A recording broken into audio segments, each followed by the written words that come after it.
Aku tertawa sinis. Ibu sedang merawat cucu siapa? Suami saya mandul. Pintu ruang praktik VIP-ku didobrak dengan kasar tanpa ada ketukan peringatan sebelumnya. Suara itu terdengar kering dan memekakkan telinga, merobek keheningan dan suasana khidmat di Departemen Obstetri dan Ginekologi, tempat aku menjabat sebagai kepala. Aku mengangkat kepala, kacamataku sedikit melorot di pangkal hidung, dan jantungku seakan berhenti berdetak sejenak. Berdiri tegak di ambang pintu adalah Ibu Ratna, ibu mertuaku. Wajahnya dipenuhi kerutan yang menandakan sifat otoriter dan kejam.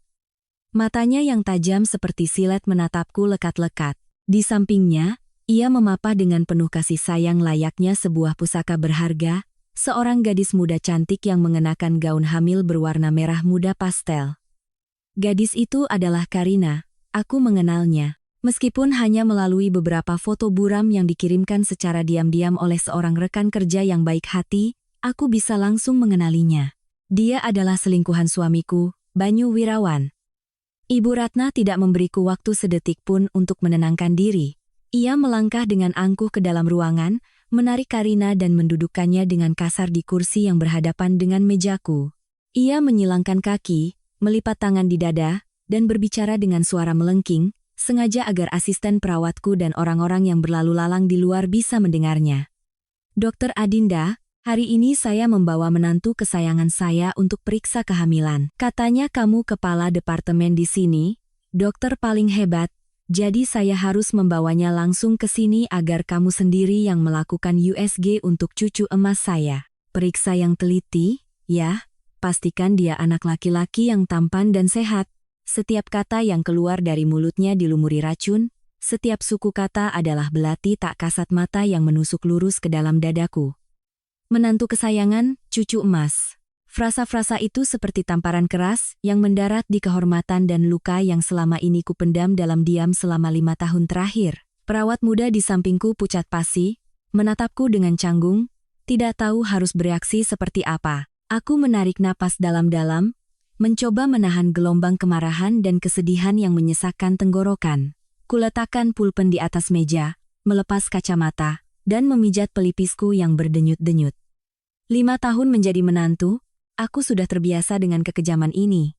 Tapi ini adalah pertama kalinya, ia berani membawa penghinaan ini sampai ke sini, ke tempat suciku, ke tempat di mana aku menggunakan pengetahuan dan etika medisku untuk menyelamatkan nyawa, untuk membawa kebahagiaan bagi begitu banyak keluarga. Karina yang duduk di sampingnya sedikit menundukkan kepala, bahunya bergetar pelan, memainkan peran sebagai gadis lugu dan malang yang terjebak dalam situasi sulit. Tapi aku bisa melihat dengan jelas sudut bibirnya yang terangkat membentuk senyum kemenangan. Tangannya diletakkan di atas perutnya yang sudah membuncit, mengelusnya dengan lembut penuh provokasi. Melihatku diam, Ibu Ratna semakin menjadi-jadi. Ia menyeringai. Senyum yang penuh penghinaan. Kenapa? Tidak senang?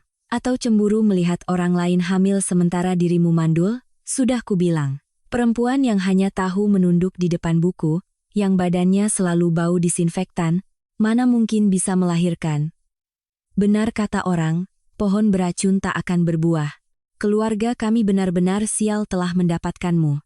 Sementara keluarga Wirawan kami, berkat karma baik 3 generasi, bisa mendapatkan Karina yang cantik dan berbudi luhur, dan yang paling penting, bisa melahirkan anak laki-laki untuk meneruskan garis keturunan. Cukup. Aku angkat bicara.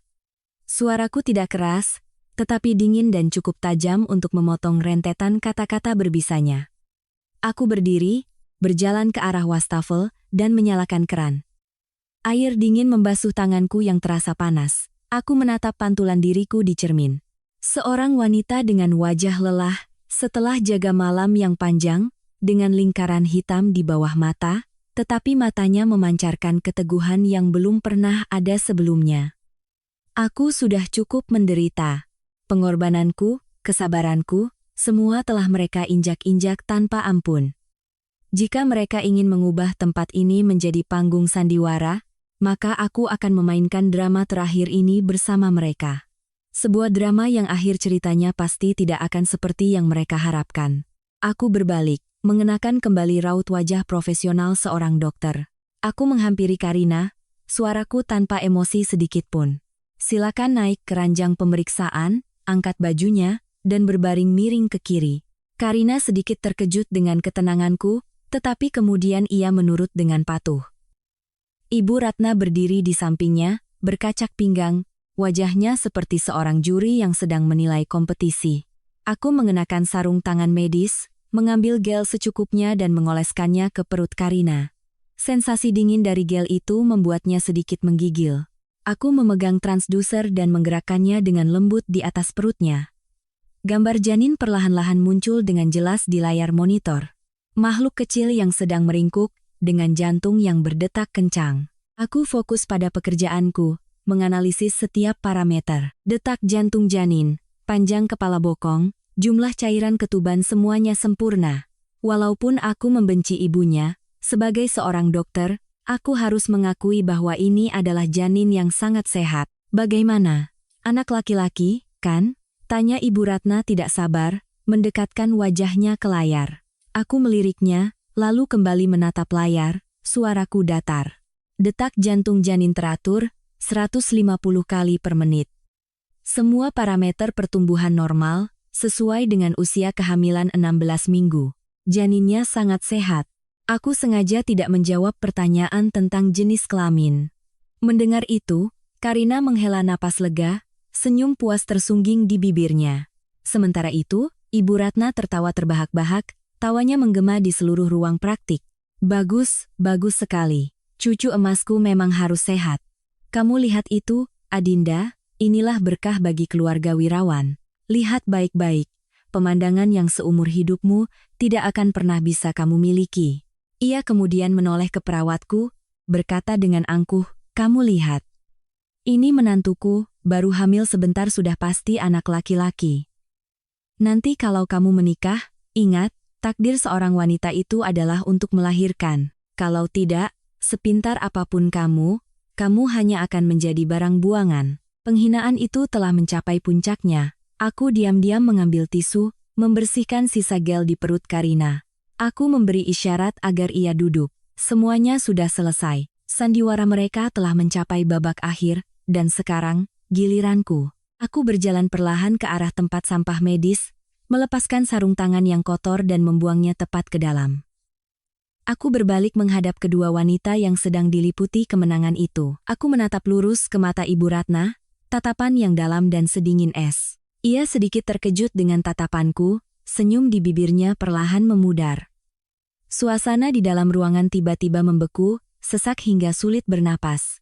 Aku tersenyum tipis, senyum tanpa kehangatan sedikit pun. Benar, janinnya sangat sehat. Selamat ya, Bu, dan juga untuk Anda, Nona. Aku berhenti sejenak, membiarkan keheningan terasa semakin berat. Ibu Ratna dan Karina menatapku dengan waspada, mungkin mereka bisa merasakan badai yang akan datang. Lalu, dengan perlahan dan penekanan pada setiap kata, aku melontarkan kalimat yang kutahu lebih tajam dari pisau bedah. Janinnya sangat sehat. Tapi, ibu sedang merawat cucu dari siapa? Suami saya. Banyu Wirawan, dia mandul.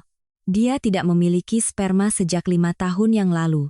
Sebelum melanjutkan ke babak selanjutnya dari kisah ini, saya ingin berbagi bahwa karya ini adalah sebuah fiksi yang terinspirasi dari situasi nyata dalam kehidupan, namun telah didramatisasi dan ditambahkan beberapa detail dengan bantuan kecerdasan buatan.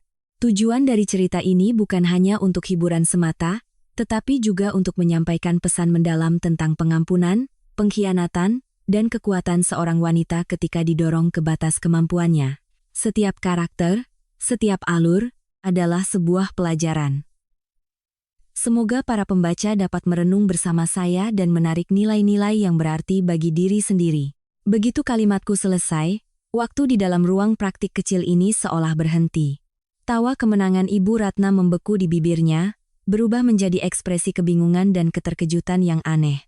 Karina, yang beberapa saat lalu masih mengelus perutnya dengan bangga, kini wajahnya pucat pasi seperti kertas, matanya terbelalak menatapku seolah aku adalah monster yang baru saja keluar dari neraka.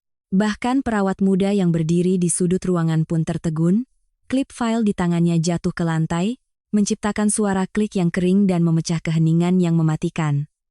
mandul, tidak memiliki sperma. Istilah-istilah medis yang dingin dan kejam itu adalah kebenaran yang telah kukubur selama 5 tahun.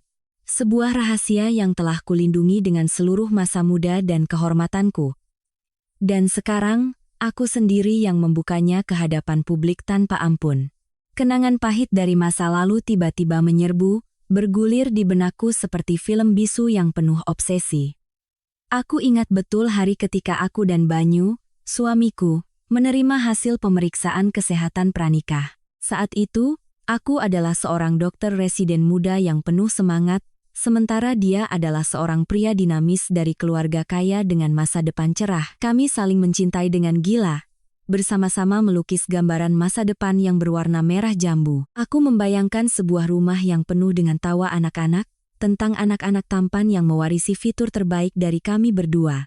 Namun, selembar kertas hasil analisis sperma miliknya dengan kejam merobek semua mimpi itu. Azoospermia, tidak ada sperma. Diagnosis itu seperti palu godam yang menghantam kepalaku. Aku, seorang dokter obgyn yang setiap hari memberikan harapan kepada begitu banyak pasangan yang mendambakan anak, justru tidak bisa memiliki kebahagiaan paling sederhana sebagai seorang wanita. Aku masih ingat ekspresi hancur Banyu hari itu. Ia duduk meringkuk di sudut, bahunya yang lebar bergetar hebat. Ia tidak menangis, tetapi keputusasaan yang terpancar di matanya lebih menakutkan dari 1000 tetes air mata. Ia berkata padaku bahwa harga dirinya sebagai seorang pria telah mati. Ia bilang ia tidak pantas untukku. Ia ingin membatalkan pernikahan, ingin memberiku kebebasan, agar aku bisa mencari kebahagiaan yang lebih utuh. Melihat pria yang kucintai begitu menderita, hatiku terasa seperti diremas. Cinta buta membuatku mengambil keputusan yang kelak akan kusesali seumur hidup. Aku memeluknya, bersumpah akan selalu berada di sisinya, bahwa anak bukanlah hal yang terpenting, bahwa kita bisa mengadopsi. Dan kemudian, aku melakukan hal paling gila. Aku merobek laporan medis itu, berbohong padanya bahwa hasilnya sepenuhnya normal, bahwa mungkin masalahnya ada padaku. Aku menanggung semuanya sendiri, dengan sukarela menjadikan diriku sebagai pihak yang bersalah di mata keluarganya, hanya untuk melindungi apa yang disebut sebagai harga diri pria untuknya. Aku naif, percaya bahwa pengorbananku akan dibalas dengan cinta dan penghargaannya seumur hidup. Tapi aku salah. Salah besar. Kehidupan setelah menikah dengan cepat berubah menjadi neraka. Ibu Ratna, ibunya, sejak awal tidak menyukaiku. Ia selalu berpikir aku tidak pantas untuk putra emasnya. Ketika ia tahu aku tidak bisa memiliki anak, cemoohannya semakin menjadi-jadi. Setiap hari aku harus menghadapi mangkuk-mangkuk jamu hitam pekat dan pahit yang dipaksanya untuk kuminum. Ia bilang itu jamu penyubur, tapi aku tahu di dalamnya terkandung semua penghinaan dan kebenciannya untukku. Setiap makan, ia tidak pernah lupa mengingatkanku tentang kewajiban meneruskan garis keturunan, tentang aib keluarga wirawan yang memiliki menantu mandul. Ia menunjuk-nunjukku, membandingkanku dengan menantu tetangga, yang baru menikah sudah memberikan cucu laki-laki yang montok. Cacian dan tatapan menghina darinya seperti pisau yang mengiris hatiku setiap hari. Namun, yang paling menyakitkan adalah sikap Banyu. Awalnya, ia masih menunjukkan rasa bersalah, masih diam-diam menghibur dan meminta maaf padaku. Tapi kemudian, ia perlahan-lahan terbiasa melihatku sebagai tameng, sebagai orang yang menerima semua pukulan untuknya. Ia mulai pulang lebih larut. Percakapan di antara kami semakin jarang. Ia tidak lagi menatapku dengan tatapan cinta seperti dulu, melainkan dengan penghindaran, bahkan terkadang kemarahan tanpa sebab. Ia menerima pengorbananku sebagai sesuatu yang wajar. Aku mencoba bertahan, menghibur diri, bahwa ia juga memiliki penderitaannya sendiri. Aku bekerja lebih keras, berjuang untuk mencapai posisi kepala departemen, berharap bahwa kesuksesan karierku akan membuat keluarga suamiku memandangku dengan cara yang berbeda. Tapi tidak, di mata mereka, aku selamanya hanyalah pohon beracun yang tak berbuah. Aku ingat suatu kali aku pingsan karena kelelahan setelah operasi sulit yang berlangsung selama 10 jam. Ketika aku sadar, orang pertama yang kulihat bukanlah suamiku, melainkan ibuku sendiri.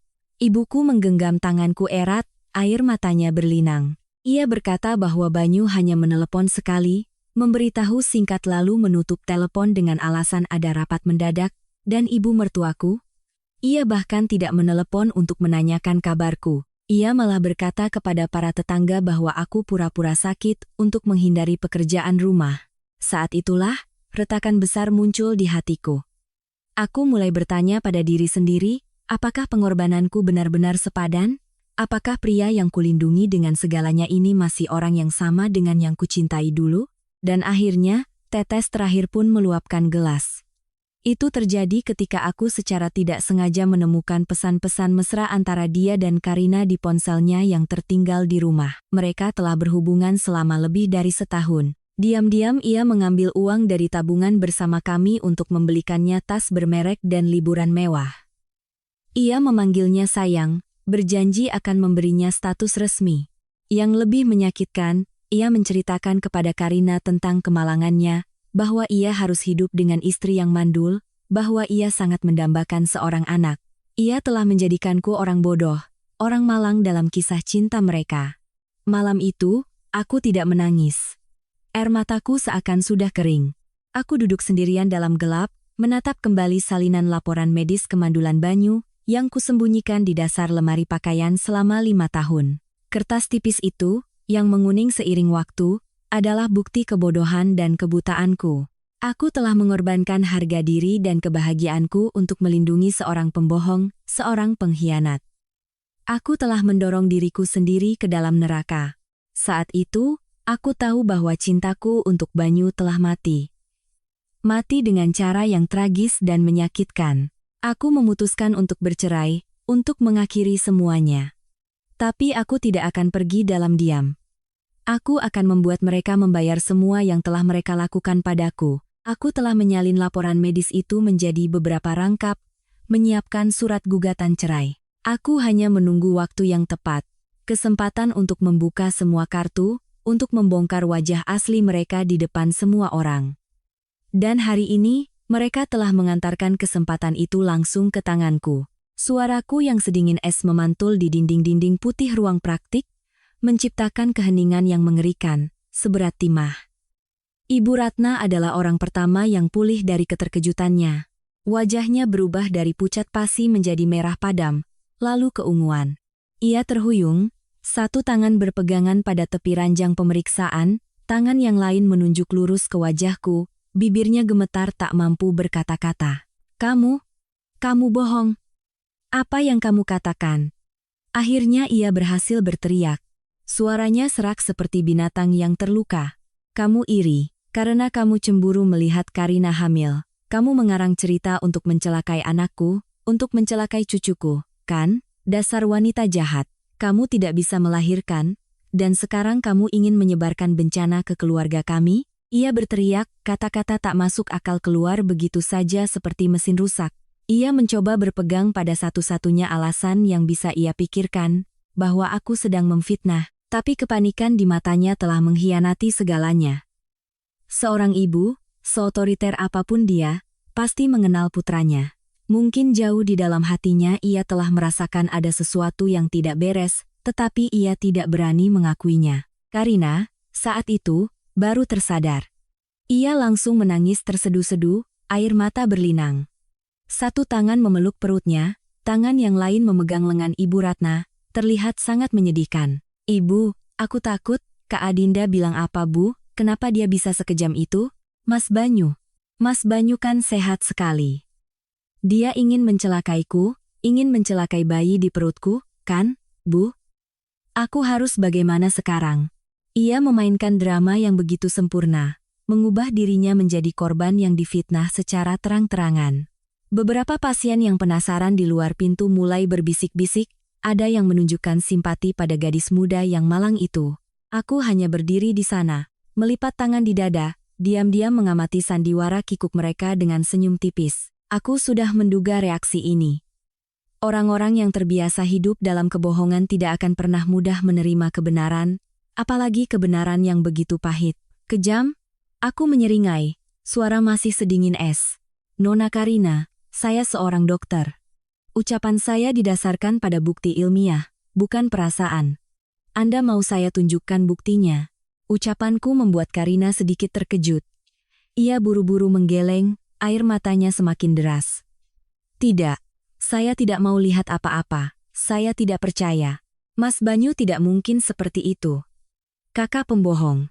Ibu Ratna seolah menemukan penyelamat, ia langsung menimpali. Benar, buktimu pasti palsu. Kamu menggunakan status doktermu untuk menipu orang, ya? Akan kugugat kamu. Kugugat kamu atas pencemaran nama baik. Akan kubuat kamu hancur, kehilangan segalanya. Ia berteriak-teriak, menunjuk-nunjuk sembarangan, tetapi kakinya tidak berani melangkah lebih dekat ke arahku. Mungkin ketenanganku yang aneh telah membuatnya sedikit gentar. Ibu mau menggugat saya?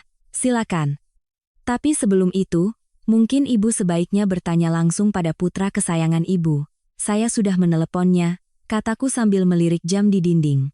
Sepertinya sekarang dia sudah hampir sampai. Tepat pada saat itu, seolah membuktikan ucapanku, telepon Ibu Ratna berdering. Ia buru-buru mengangkatnya, hampir berteriak ke telepon, Banyu, cepat datang ke rumah sakit. Ke departemen obgyn ini. Istrimu sudah gila. Dia berani bilang kamu mandul, cepat datang dan beri dia pelajaran. Kalau kamu tidak datang, ibu mati di sini sekarang juga. Ia menutup telepon, terengah-engah, tatapannya seolah ingin memakanku hidup-hidup. Ia yakin, begitu putranya muncul, semua perkataanku akan menjadi lelucon dan aku harus berlutut meminta maaf atas kelancanganku. Koridor rumah sakit menjadi riuh. Tangisan Karina, teriakan Ibu Ratna, bisik-bisik kerumunan. Insiden ini telah melampaui batas ruang praktik. Ini telah menjadi drama panas yang menarik perhatian seluruh rumah sakit. Beberapa rekanku datang, mencoba menenangkan Ibu Ratna, tetapi sia-sia. Ia mendorong semua orang, bersikeras duduk menunggu Banyu datang untuk memberiku pelajaran. Aku tidak berkata apa-apa lagi, hanya diam-diam kembali ke ruang kerjaku, duduk di kursi, menuang segelas air. Aku perlu menjaga ketenanganku yang terakhir. Aku tahu, konfrontasi siap untuk membuka topeng kepalsuan pria yang pernah kucintai dengan segenap jiwa. Sekitar 15 menit kemudian, sosok tinggi dan tegap yang kukenal melesat masuk ke departemen seperti badai. Banyu. Ia masih mengenakan setelan kantor yang rapi, tetapi rambutnya acak-acakan, wajahnya memerah karena marah, dan mungkin juga karena malu. Begitu melihatku duduk dengan tenang di dalam ruangan, ia langsung meraung, tanpa mempedulikan puluhan pasang mata yang tertuju padanya. Adinda, apa-apaan yang kamu lakukan ini? Kamu sudah gila? Ia menerjang ke arahku, hendak mengatakan sesuatu lagi tetapi ditarik oleh Ibu Ratna. Anakku, kamu sudah datang, lihat apa yang istrimu katakan. Dia berani mengarang cerita tentang penyakitmu untuk mempermalukan seluruh keluarga kita di depan umum. Kamu harus memberinya pelajaran, ajari dia sopan santun. Ibu Ratna menangis sambil mengadu, menambahkan bumbu pada ceritanya.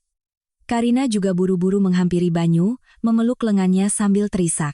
Mas Banyu, aku takut sekali. Kak Adinda bilang Mas, dia mengatakan hal-hal yang sangat jahat. Mas harus membela aku dan anak kita. Banyu menatapku, matanya menyala-nyala. Kemarahan, rasa malu, dan tekanan dari ibu serta selingkuhannya telah membuatnya kehilangan akal sehat. Ia menepis tangan Karina dan Ibu Ratna, menerjang lurus ke arahku. Satu tangan menunjuk wajahku, tangan yang lain terangkat tinggi. Kamu, tutup mulutmu. Siapa yang mengizinkanmu bicara sembarangan seperti itu? Kamu mau seluruh dunia tahu kita tidak punya anak? Sampai kapan kamu mau mempermalukanku? Suaranya meraung, tangannya yang terangkat tinggi siap mendarat di wajahku. Aku bisa merasakan angin dari tamparannya, tapi aku sama sekali tidak takut. Aku hanya menatapnya dengan tatapan dingin, bercampur dengan penghinaan dan kekecewaan yang mendalam. Di saat tangan Banyu hampir mendarat di wajahku, di saat puluhan pasang mata di sekitar menahan napas menunggu, aku melakukan sesuatu yang mungkin seumur hidupnya tidak akan pernah ia duga. Bukannya takut, menghindar, atau menangkis. Aku hanya sedikit memiringkan kepala, sebuah gerakan ringan namun presisi. Tamparan penuh amarahnya meleset dari pipiku, mengenai udara, menciptakan suara wush yang canggung. Kehilangan keseimbangan, Banyu terhuyung hampir jatuh. Kekecewaan dan keheranan terpancar jelas di wajahnya. Mungkin ia sudah terbiasa dengan Adinda yang selalu pasrah, yang selalu diam menerima setiap amarahnya, dan keluarganya. Ia tidak percaya hari ini aku berani menghindar, berani menghadapinya dengan cara yang begitu menantang. Memanfaatkan momen keterkejutannya, aku bertindak. Aku tidak berteriak, tidak berdebat. Aku hanya diam-diam mengeluarkan setumpuk dokumen yang sudah kusiapkan dari laci meja. Itu adalah salinan laporan medis 5 tahun lalu, yang telah kulegalisir dengan cermat. Tanpa berkata sepatah kata pun, aku melangkah keluar ruangan, menuju tengah koridor, di mana semua orang dari rekan kerja, perawat, hingga pasien bisa melihat dengan jelas. Lalu, di depan tatapan terkejut Banyu, Ibu Ratna, dan Karina, aku melemparkan tumpukan dokumen itu ke lantai, tepat di bawah kakinya. Lembaran-lembaran kertas putih beterbangan sebelum mendarat di lantai keramik yang dingin. Halaman pertama, yang paling penting, mendarat dengan posisi terbuka. Baris kalimat diagnosis tidak ditemukan sperma, azoospermia, yang dicetak tebal, dengan jelas menghantam mata semua orang. Keheningan yang mencekam menyelimuti seluruh ruangan. Teriakan Ibu Ratna terhenti. Tangisan Karina pun reda. Semua orang menahan napas, mata mereka terpaku pada kertas di lantai, lalu beralih menatap Banyu. Harga diri seorang pria, sesuatu yang telah kami coba tutupi selama 5 tahun, sesuatu yang telah kutukar dengan masa muda dan kebahagiaanku untuk melindunginya, kini telah kubuka dengan tanganku sendiri, dipamerkan dengan cara paling memalukan di depan umum. Banyu membeku, wajahnya berubah dari merah menjadi putih, lalu pucat pasi. Ia membungkuk, dengan gemetar memungut kertas itu. Matanya terpaku pada baris diagnosis, seolah tidak percaya dengan apa yang ia lihat. Keringat mulai membanjiri dahinya, membasahi kerah kemejanya. Ia mengangkat kepala menatapku, matanya tidak lagi menunjukkan kemarahan, hanya kepanikan yang luar biasa. Kamu dapat ini dari mana? Ini palsu, kan? Kamu yang memalsukannya, kan? Ia tergagap, mencoba berpegang pada harapan terakhir. Palsu? Aku tertawa sinis, tawa yang penuh kepahitan dan ironi. Mas Banyu, apa kamu lupa? 5 tahun yang lalu, kita berdua yang pergi mengambil hasil ini. Aku sendiri yang merobek dokumen aslinya untuk melindungimu, tapi aku menyimpan salinannya. Aku terlalu naif berpikir pengorbananku akan ada artinya. Lihat ini, ada stempel resmi rumah sakit, ada tanda tangan kepala laboratorium. Apa kamu pikir aku bisa memalsukan semua ini? Setiap kataku seperti palu godam yang menghantam kepalanya bertubi-tubi. Ia mundur beberapa langkah, kertas di tangannya jatuh lagi ke lantai. Ia menggeleng-gelengkan kepala, mulutnya menggumamkan kata-kata tanpa arti. Tidak mungkin, bukan. Ibu Ratna, saat itu, baru pulih dari syok. Ia berlari, menyambar kertas dari lantai. Setelah membaca berulang kali baris diagnosis itu, seluruh tubuhnya lemas, hampir pingsan. Ia tidak percaya putra emas yang selalu ia banggakan ternyata adalah pihak yang bermasalah. Semua caci maki yang ia timpakan padaku selama 5 tahun, ternyata semuanya tidak berdasar. Ternyata, akulah yang menanggung fitnah. Banyu, apa ini benar? Nak? Ia menoleh pada putranya, suaranya bergetar dan serak. Banyu tidak menjawab, ia hanya berdiri di sana dengan kepala tertunduk, bahunya terkulai seperti seorang pecundang. Keheningannya adalah jawaban yang paling jelas. Kerumunan di sekitar mulai berbisik-bisik, tidak lagi dengan rasa ingin tahu, tetapi dengan nada kritik dan cemoohan. Ya ampun, ternyata suaminya yang mandul tapi menyalahkan istrinya. Benar-benar lelucon medis. Dr. Obgyn menikah dengan pria tanpa sperma. Sudah begitu, masih berani membawa selingkuhan ke sini untuk membuat keributan. Benar-benar tidak punya malu. Kasihan sekali dokternya, sudah pintar, cantik, harus menanggung keluarga seperti ini. Bisikan-bisikan itu seperti ribuan jarum yang menusuk kebanggaan Banyu yang sudah hancur. Ia mengangkat kepala, mata merahnya menatap kerumunan dengan tatapan benci. Lalu ia menoleh padaku, meraung seperti binatang yang terpojok. Bagus kamu mau mempermalukanku, kan? Baiklah, akan kukabulkan keinginanmu. Aku tidak percaya. Aku tidak percaya dengan hasil ini. Aku akan tes ulang sekarang juga. Di rumah sakit internasional, akan kubuktikan padamu dan semua orang bahwa kamulah pembohongnya. Ia berteriak. Kegilaan telah menguasai seluruh akal sehatnya. Apa yang ingin ia buktikan? Membuktikan kebenaran yang sudah jelas? Atau ia hanya mencoba mempertahankan sisa-sisa harga dirinya? Aku menatapnya, hatiku tidak lagi marah, hanya ada rasa kasihan. Baiklah, aku akan menemanimu, kataku dengan nada tenang. Aku juga ingin melihat dengan mata kepala sendiri, sampai kapan kamu akan terus menipu dirimu dan orang lain. Kegilaan Banyu telah mengubah koridor Departemen Opgin menjadi panggung komedi tragis. Dalam keputusasaan dan harga diri yang terluka parah, ia bersikeras untuk pergi ke rumah sakit internasional terdekat untuk melakukan tes ulang saat itu juga. Ia ingin mendapatkan putusan yang berbeda, hasil yang bisa membalikkan keadaan, membuktikan bahwa aku adalah pemfitnah, dan ia tetaplah seorang pria yang sempurna. Ibu Ratna, setelah syok awal, dengan cepat mendukung putranya. Seperti orang tenggelam yang meraih sedotan, ia berharap ini semua hanyalah kesalahan, sebuah konspirasi dariku. Benar, kita harus tes ulang. Rumah sakit ini pasti sudah bersekongkol dengan perempuan jalang itu untuk mencelakai anakku. Kita harus pergi ke tempat yang lebih terpercaya, tempat yang tidak bisa disuap. Ia berteriak, mencoba mengembalikan sedikit martabat yang telah hilang. Karina diam, wajahnya masih pucat pasi, tetapi di matanya terbersit secercah harapan. Mungkin ia juga sedang berdoa agar pria yang menjadi taruhan masa depannya bukanlah seorang pecundang. Aku tidak menolak, sebaliknya, aku setuju dengan cepat. Baik, saya akan pergi bersama kalian, untuk melihat apa kebenaran yang sesungguhnya. Aku lalu menoleh pada kepala perawat, Mbak, tolong tangani pasien yang tersisa. Saya izin beberapa jam, untuk menyelesaikan urusan keluarga. Aku melepas jas putih dokterku dan menyampirkannya di kursi. Saat ini, aku bukan lagi Dokter Adinda. Aku adalah seorang istri yang sedang menuju akhir dari sebuah pernikahan yang penuh kebohongan dan pengkhianatan. Aku ingin menyaksikan kehancuran total mereka dengan mata kepalaku sendiri. Kami berempat berjalan menuju rumah sakit internasional yang tak jauh dari sana seperti rombongan sirkus bisu. Aku berjalan di depan dengan tenang dan bermartabat. Banyu dan Ibu Ratna mengikuti di belakang, wajah mereka masam, seolah merekalah yang sedang menuntut keadilan. Karina berjalan tertatih di paling belakang, tangan masih memegangi perut, tampak menyedihkan, tetapi matanya terus melirik ke sana kemari dengan cemas.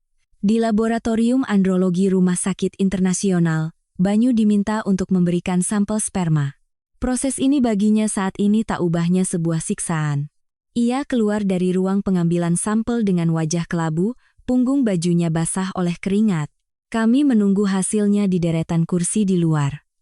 2 jam itu adalah 2 jam terpanjang dalam hidup mereka, tetapi menjadi 2 jam paling melegakan dalam 5 tahun terakhir bagiku. Ibu Ratna duduk gelisah, terus-menerus mondar-mandir sambil menggumamkan doa. Karina menggigiti kukunya, sesekali melirikku dengan tatapan menyelidik. Sedangkan Banyu, ia duduk tak bergerak, matanya terpaku pada satu titik di lantai. Seluruh tubuhnya memancarkan keputusasaan yang luar biasa.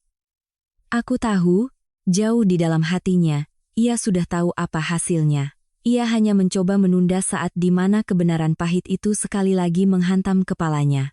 Akhirnya, seorang perawat pria keluar, tangannya memegang sebuah amplop tertutup. Ia memanggil, Tuan Banyu Wirawan. Mereka bertiga tersentak. Banyu berdiri, langkahnya terasa berat seolah menyeret batu.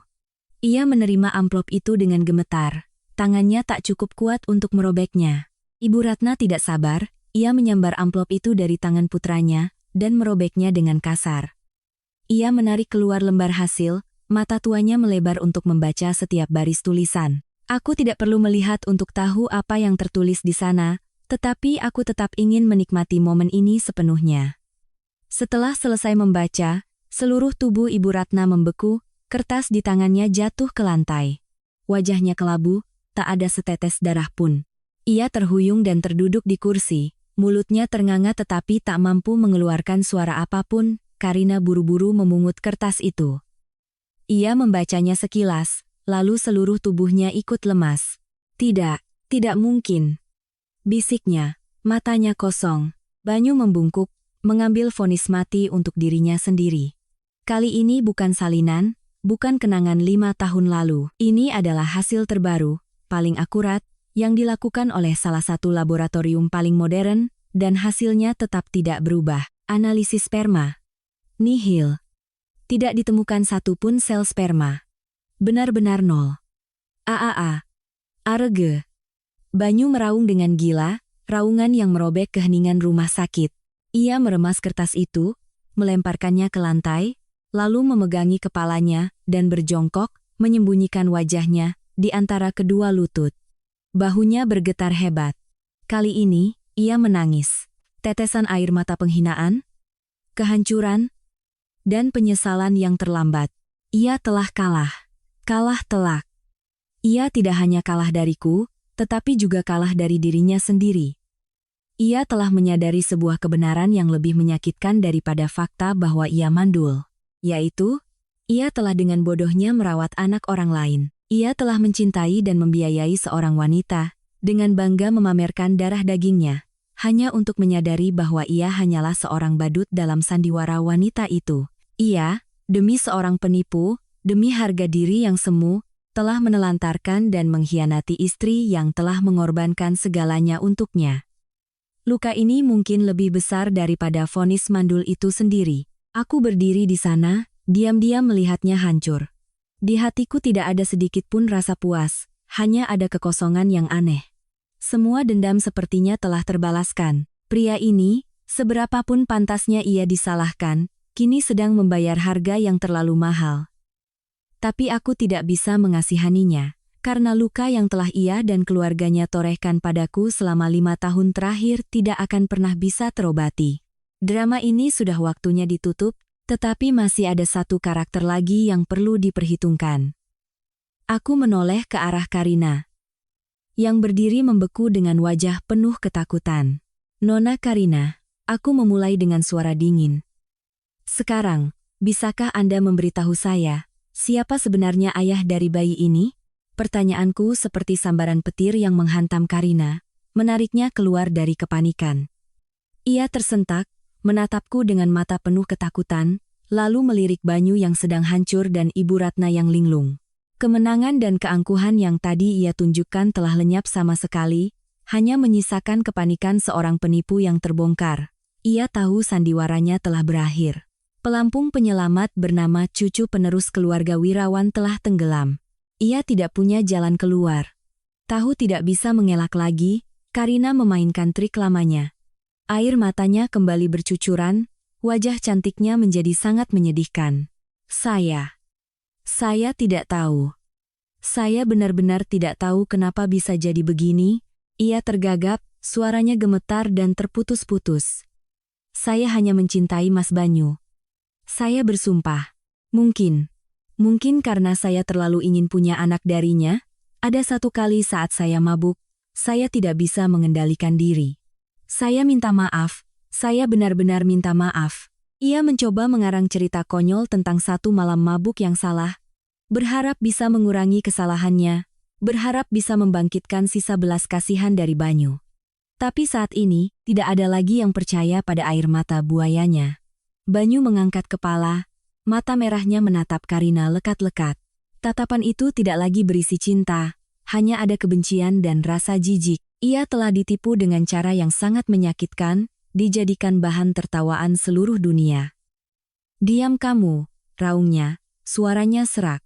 Kamu pikir aku masih percaya pada kebohonganmu? Kamu telah menipuku, menipu seluruh keluargaku. Katakan, siapa bajingan itu? Melihat situasi yang tidak menguntungkan, Karina mengubah taktik. Ia tidak lagi berdebat dengan Banyu, melainkan menoleh padaku, mencoba memainkan drama moral. Kak Adinda, saya tahu kakak orang baik, kakak seorang dokter, kakak mengerti penderitaan seorang wanita. Saya mohon, Kak, tolonglah saya. Anggap saja saya memohon. Bayi ini tidak bersalah. Tolong jangan perbesar masalah ini. Saya akan pergi diam-diam, tidak akan pernah mengganggu kehidupan kakak dan Mas Banyu lagi. Ia mencoba menggunakan rasa iba profesiku sebagai senjata, berharap aku akan luluh dan membiarkannya pergi. Tapi ia salah. Aku bukan lagi Adinda yang naif 5 tahun lalu. Menolongmu, aku tertawa datar. Lalu siapa yang menolongku selama 5 tahun terakhir? Saat aku harus menahan penghinaan dari keluargamu, di mana kamu saat suamiku diam-diam mengambil uangku untuk membiayaimu? Apa kamu pernah memikirkanku? Sekarang kamu bilang aku harus menolongmu, apa kamu tidak merasa itu lucu? Kata-kataku membuat Karina terdiam. Ia tahu ia tidak bisa menggoyahkanku. Dalam kepanikan, ia mulai mencari jalan untuk kabur. Saya mau ke toilet. Katanya sambil memegangi perut, wajahnya meringis, pura-pura kesakitan. Setelah berkata demikian, ia berbalik dan berniat kabur.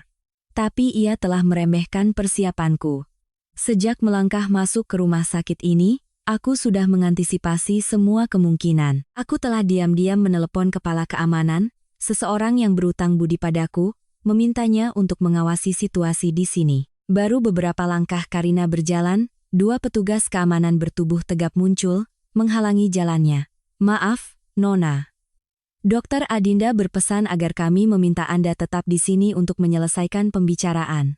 Melihat jalan keluarnya terhalang, tahu tidak bisa kabur lagi, Karina benar-benar hancur.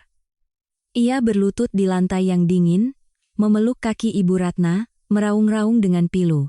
Kali ini bukan lagi akting, melainkan ketakutan yang sesungguhnya. Ibu, saya mohon Bu, maafkan saya kali ini. Saya salah, Bu, saya benar-benar salah. Saya melakukan ini semua karena terlalu mencintai Mas Banyu. Saya takut kehilangannya. Saya lihat dia begitu mendambakan anak, jadi saya nekat mencari bibit dari luar agar bisa mempertahankan Mas Banyu, agar bisa memberikan ibu seorang cucu. Saya melakukan semuanya demi keluarga ini, Bu. Pembelaan diri yang tidak tahu malu dan konyol dari Karina itu seperti bensin yang disiramkan ke api.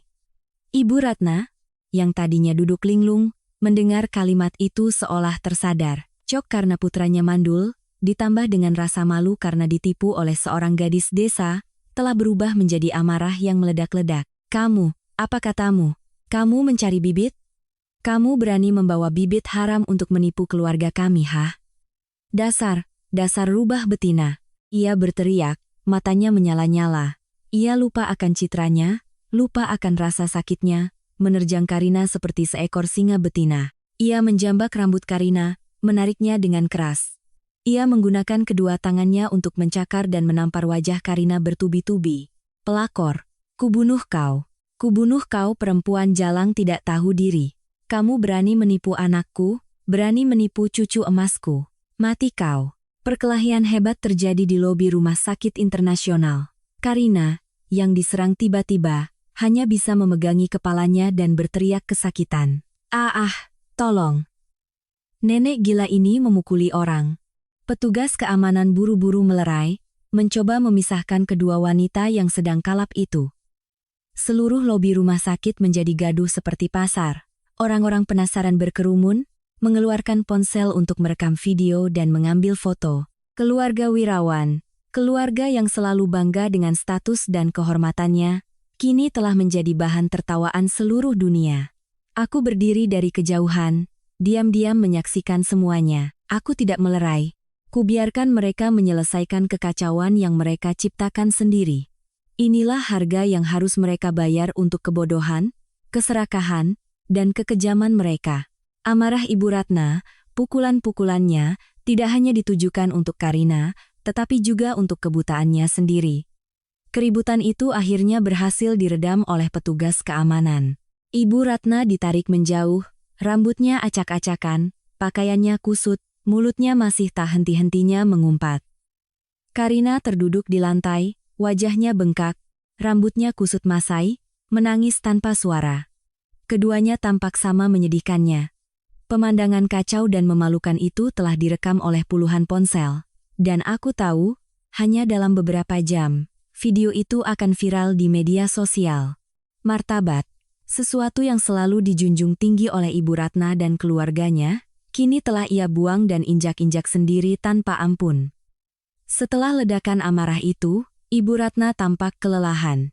Ia terduduk di kursi, terengah-engah, matanya kosong menatap ke depan. Ia telah menyadari semuanya.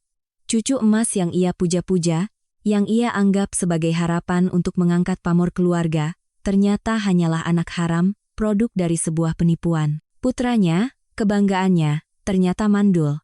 Dan menantunya, yang selama 5 tahun ia siksa, justru adalah satu-satunya orang yang berkorban untuk melindungi keluarga yang sudah bobrok ini. Kebenaran pahit itu datang bersamaan, menghancurkan semua ilusi dan kebanggaan yang ia miliki. Ia telah salah. Salah total. Lalu, sesuatu yang tak terduga terjadi.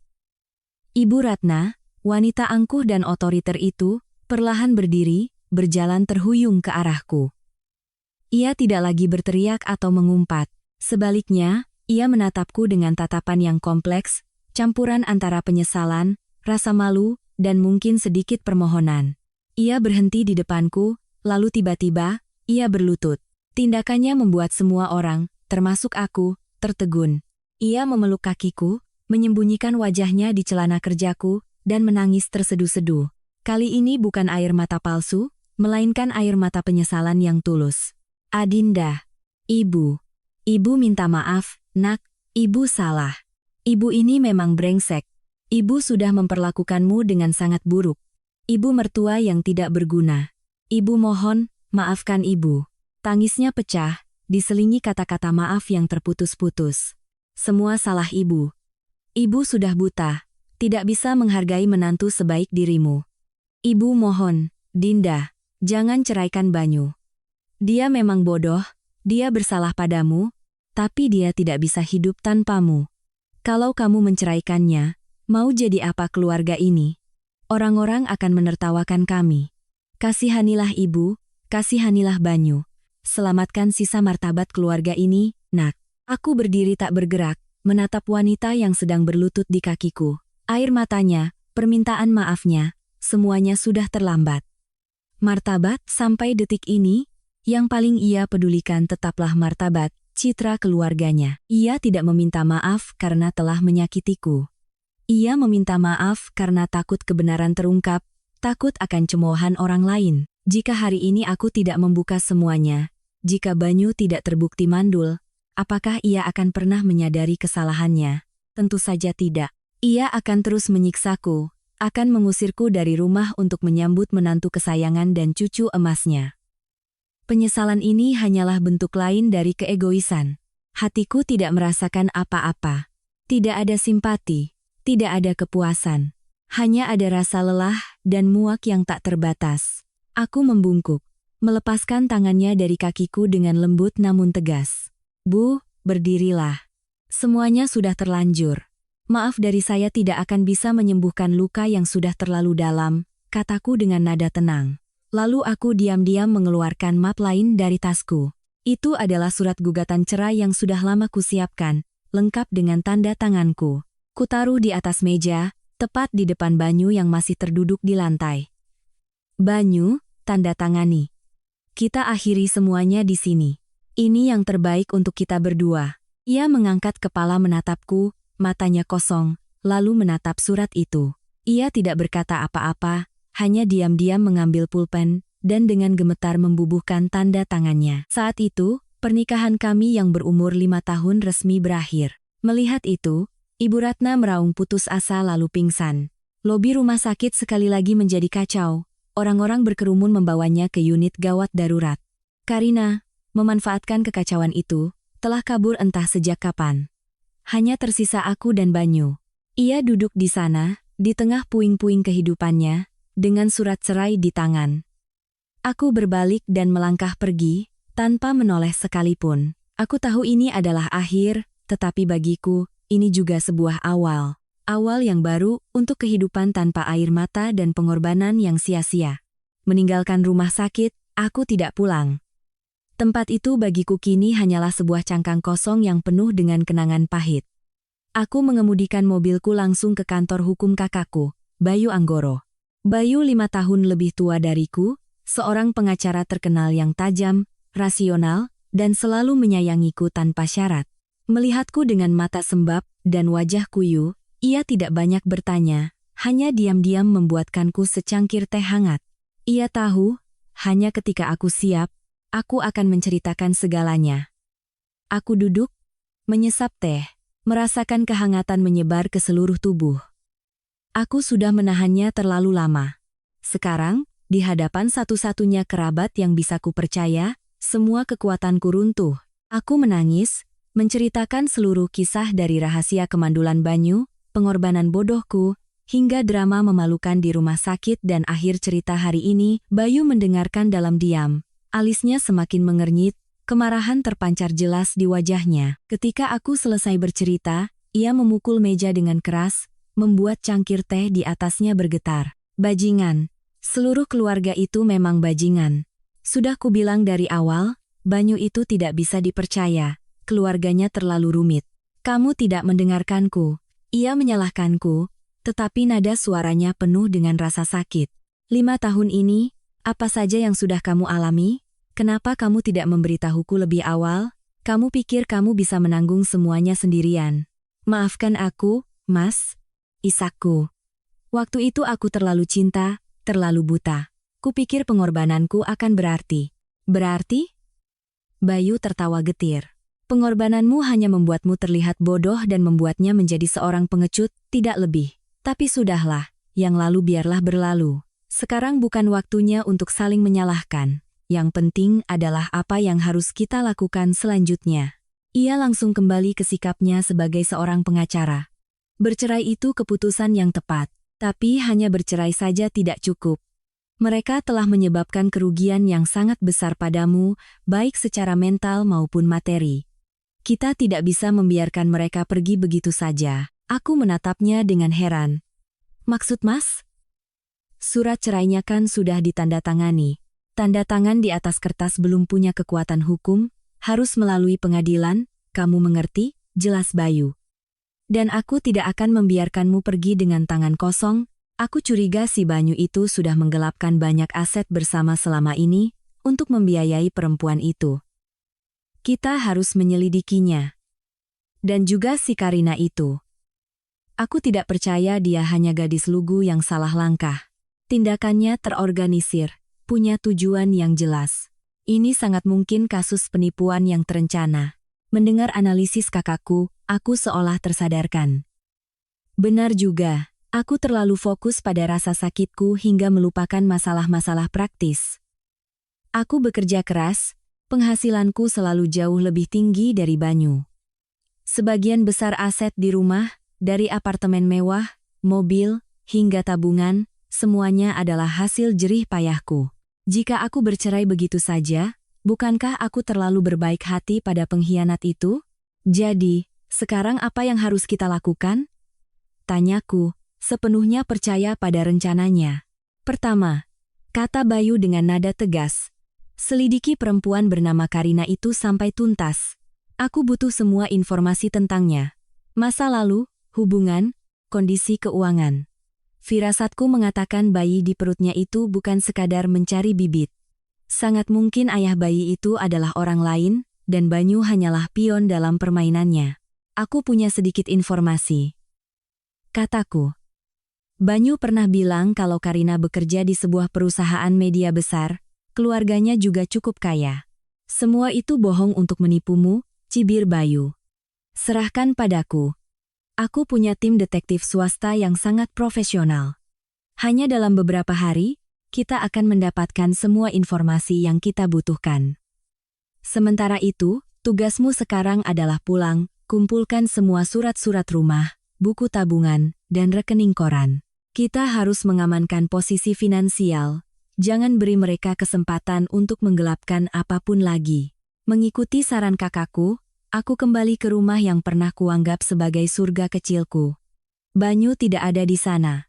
Rumah itu terasa dingin dan kosong. Aku masuk ke kamar tidur, membuka brankas yang hanya aku dan dia yang tahu kodenya. Hatiku mencelos. 2 buku tabungan senilai hampir 3 miliar rupiah, uang yang kutabung selama bertahun-tahun, telah raib. Hanya tersisa beberapa surat tanah dan sedikit perhiasan. Jadi, benar apa kata Mas Bayu? Ia telah diam-diam menarik semua uang untuk diberikan pada selingkuhannya. Kemarahan dan rasa sakit kembali membuncah di dalam diriku. Aku terlalu bodoh telah mempercayainya. Kukumpulkan semua dokumen yang tersisa, memasukkannya ke dalam tas, dan pergi dari sana tanpa sedikit pun keraguan. Beberapa hari kemudian, Mas Bayu meneleponku. Suaranya terdengar sangat serius. "Dinda, aku sudah dapat hasil investigasi tentang Karina. Kenyataannya jauh lebih buruk dari yang kita bayangkan." Mendengar ceritanya, aku terdiam membisu. Karina sama sekali tidak bekerja di perusahaan media. Ia hanyalah seorang gadis dari desa yang merantau ke Jakarta, tanpa pekerjaan tetap. Keluarga kaya hanyalah sebuah sandiwara. Orang tuanya di kampung hanya petani dengan kondisi ekonomi yang sulit. Karina sendiri memiliki masa lalu yang kelam, pernah mendapat peringatan dari polisi karena kasus penipuan skala kecil. Dan yang paling mengerikan, ia tidak hanya berhubungan dengan Banyu. Para detektif telah mengikutinya dan menemukan bahwa ia tinggal bersama pria lain di sebuah rumah kontrakan kumuh. Pria itu bernama Marco Sikodet, seorang preman pasar yang juga menjadi debt collector dan terlilit banyak utang. Jadi janin itu. Aku tergagap, tidak berani melanjutkan. "Benar," tegas Bayu. "Kemungkinan besar janin itu adalah anak si Marco. Perempuan ini telah membangun sebuah sandiwara yang sempurna, menggunakan kehamilannya untuk menjebak si Banyu, menipunya untuk mendapatkan uang demi membayar utang selingkuhannya. Banyu benar-benar sapi perah yang bodoh." Semuanya menjadi sangat jelas. Ini bukan hanya kisah perselingkuhan biasa. Ini adalah konspirasi penipuan yang direncanakan dengan sangat rapi dan kejam. Dan suamiku adalah korban paling bodoh dalam drama itu. Setelah mengetahui kebenaran yang mengejutkan tentang Karina, aku tidak lagi merasa sakit, melainkan rasa jijik dan hina yang luar biasa. Jijik pada perempuan licik dan hina pada pria yang pernah menjadi suamiku, yang begitu bodohnya hingga dituntun oleh seekor rubah betina, rela membuang keluarga dan kehormatannya demi sebuah sandiwara penipuan. Kakakku, Bayu, memandang masalah ini dengan lebih rasional. "Ini kesempatan kita, Dinda," katanya. "Kita tidak bisa membiarkan perempuan itu dan selingkuhannya kabur dengan uangmu. Tapi kita juga tidak bisa bertindak langsung, itu terlalu berbahaya. Satu-satunya orang yang bisa menyelesaikan kekacauan ini, ironisnya, adalah si Banyu sendiri." Aku mengerutkan kening, tidak mengerti maksudnya. "Mas mau aku memberitahunya kebenarannya? Untuk apa?" "Dia tidak akan percaya. Dia akan berpikir aku mengarang cerita untuk memisahkan dia dari kekasihnya." "Tidak," Bayu menggeleng. "Kita tidak akan mengatakan apa-apa, kita akan membiarkannya melihat sendiri. Hanya ketika ia melihat dengan mata kepalanya sendiri, ia akan percaya. Dan hanya ketika harga diri seorang pria diinjak-injak sampai ke dasar, ia akan memiliki motivasi untuk merebut kembali apa yang telah hilang. Kemarahan seorang pria yang diselingkuhi dan ditipu akan menjadi senjata yang paling ampuh." Rencana kakakku memang sangat dalam. Ia ingin meminjam tangan Banyu untuk menghukum Karina dan selingkuhannya, sekaligus memberikan pelajaran seumur hidup untuk Banyu sendiri. Ia telah menyuruh orang untuk terus mengawasi Karina dan Marco, mengetahui jadwal kegiatan mereka. Beberapa hari kemudian, setelah memiliki informasi yang cukup, Bayu memberiku secarik kertas kecil berisi sebuah alamat. "Ini alamat kontrakan mereka. Cari cara untuk mengirimkan ini secara anonim ke si Banyu. Selebihnya, biarkan dia yang beraksi." Sementara itu, Banyu sedang menjalani hari-hari terkelam dalam hidupnya. Setelah insiden di rumah sakit, ia tidak punya muka lagi untuk pergi bekerja. Ia mengurung diri di rumah, tenggelam dalam minuman keras. Ibu Ratna, setelah kembali dari rumah sakit, juga hancur total, sepanjang hari hanya menangis dan menyalahkan takdir. Seluruh keluarga mereka diselimuti suasana suram dan putus asa. Mungkin dalam keadaan mabuk, Banyu masih terus memikirkan Karina. Ia bisa saja membencinya, tapi bisa juga ia sedang mencoba mencari alasan untuk membelanya, untuk menipu dirinya sendiri, bahwa Karina masih mencintainya. Ia berada dalam kondisi psikologis yang sangat rapuh dan mudah tersulut. Aku menyewa jasa kurir instan, mengirimkan secarik kertas berisi alamat itu ke rumahnya tanpa meninggalkan informasi pengirim. Aku tahu, dengan kecurigaan dan ego yang sedang terluka, ia pasti akan pergi ke sana. Dan benar seperti dugaan Mas Bayu, malam itu juga, setelah menerima kertas misterius itu, Banyu yang sedang mabuk berat memesan taksi dan pergi ke alamat yang tertera. Itu adalah sebuah kawasan kontrakan kumuh yang terletak di gang sempit, gelap, dan lembab di pinggiran Jakarta.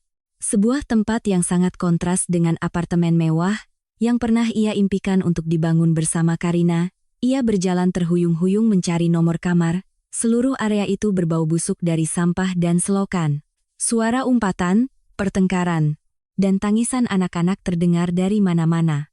Inilah surga Nona Karina, berdiri di depan sebuah kamar kontrakan reyot, dengan pintu kayu yang sedikit terbuka. Banyu mendengar suara tawa cekikikan yang familiar dari dalam. Itu suara Karina, tapi ia tidak sendirian. Ada juga suara seorang pria, suara yang berat, serak, dan terdengar kasar. Jantung Banyu berdebar kencang. Ia mengendap-endap mendekat, mengintip dari celah pintu. Pemandangan di dalam membuatnya membeku. Karina sedang duduk di pangkuan seorang pria bertelanjang dada, tubuhnya penuh tato. Pria itu adalah Marco, si Kodet. Mereka berpelukan, bermesraan tanpa ragu. Di meja kecil di samping mereka, ada beberapa botol bir dan setumpuk uang tunai yang berserakan. "Lihat ini, sayang," kata Karina sambil tertawa. Tangannya memainkan tumpukan uang. Si bodoh itu memang gampang sekali ditipu. Aku cuma nangis-nangis sedikit, dia langsung kuras semua tabungannya dan kasih ke aku. Hampir 3 miliar, loh. Cukup untuk kamu bayar semua utang. Kita bisa kabur jauh dari sini. Hebat kamu. Marco tertawa, tangannya mencubit pipi Karina. Memang tidak sia-sia aku memelihara kamu. Nanti setelah kamu melahirkan anak ini, kita tinggalkan saja dia. Lalu cari lagi target bodoh yang lain. Konglomerat yang butuh anak kan banyak. Tentu saja, sahut Karina manja. Tapi kasihan juga sih lihat dia. Mukanya waktu tahu dia mandul, benar-benar menyedihkan. Sudah bodoh, tidak berguna pula. Ah, sudahlah, minum lagi, sayang. Kita rayakan. Mereka bersulang, tertawa-tawa, merencanakan masa depan cerah yang dibangun di atas penipuan dan uang orang lain. Di luar, Banyu berdiri seperti patung. Setiap kata yang mereka ucapkan seperti ribuan pisau yang menusuk jantungnya. Bodoh, gampang ditipu, tidak berguna, merawat anak orang lain. Semua yang paling ia takuti, semua penghinaan terbesar, telah menjadi kenyataan. Ia telah ditipu habis-habisan. Wanita yang sangat ia cintai, yang rela ia tinggalkan istrinya untuknya, ternyata hanyalah seekor ular berbisa. Pengaruh alkohol di tubuhnya lenyap, digantikan oleh amarah yang membara, kecemburuan yang bisa membakar segalanya. Ia tidak bisa berpikir lagi. Darah panasnya naik ke kepala. Ia mundur beberapa langkah, mengambil ancang-ancang, lalu dengan sekuat tenaga menendang pintu kayu yang reyot itu. Pintu kayu itu hancur berkeping-keping dengan suara brak yang memekakan telinga, membuat Seisi kontrakan terkejut. Banyu menerjang masuk seperti banteng terluka. Matanya merah menyala, napasnya berbau alkohol dan kemarahan. Karina dan Marco, yang sedang bermesraan, terlonjak kaget. Mereka tidak menyangka Banyu bisa menemukan sarang tikus ini. Marco buru-buru mendorong Karina, meraih celana panjangnya.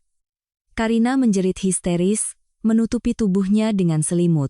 Kurang ajar, anjing, raung Banyu, kehilangan semua akal sehatnya. Ia menerjang ke arah Marco, melayangkan tinjunya. "Siapa kau? Berani-beraninya tidur dengan istriku." Kecemburuan buta membuatnya lupa bahwa pria di hadapannya adalah preman sangar, lebih besar dan lebih kuat darinya berkali-kali lipat. Pukulan Banyu, seorang manajer kantor yang terbiasa duduk di belakang meja, terasa lemah. Marco, yang sudah terbiasa berkelahi, dengan mudah menghindarinya. Ia menyeringai. "Istrimu? Coba tanya dia istri siapa?" Katanya sambil menunjuk Karina yang gemetar di sudut. Kalimat itu seperti menyiram bensin ke api. Banyu semakin kalap, terus menyerang dengan membabi buta. Tapi ia bukan tandingan Marco. Preman itu dengan mudah menangkap pergelangan tangan Banyu, memelintirnya ke belakang. "Arg!" Banyu menjerit kesakitan. Marco menghantamkan lututnya ke perut Banyu, membuatnya terbungkuk kesakitan. Tak berhenti di situ, ia melayangkan pukulan keras ke wajah Banyu. Buk! Suara kering terdengar. Banyu jatuh tersungkur di lantai semen yang dingin, darah mengalir dari hidung dan mulutnya. Jangan pukul dia lagi." Karina, yang baru sadar, memohon tergagap.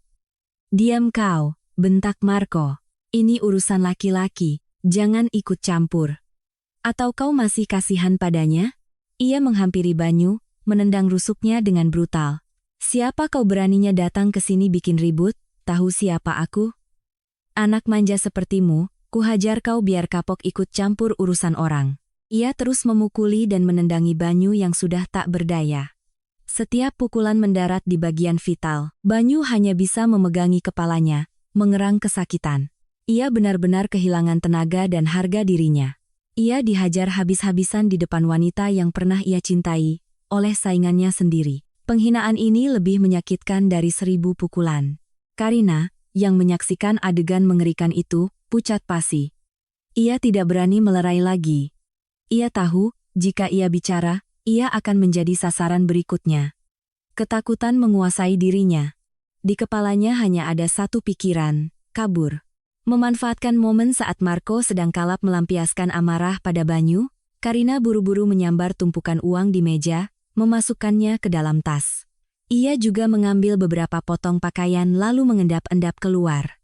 Ia tidak menoleh sedikit pun pada pria yang sedang sekarat karenanya, tidak juga memikirkan anak di dalam kandungannya.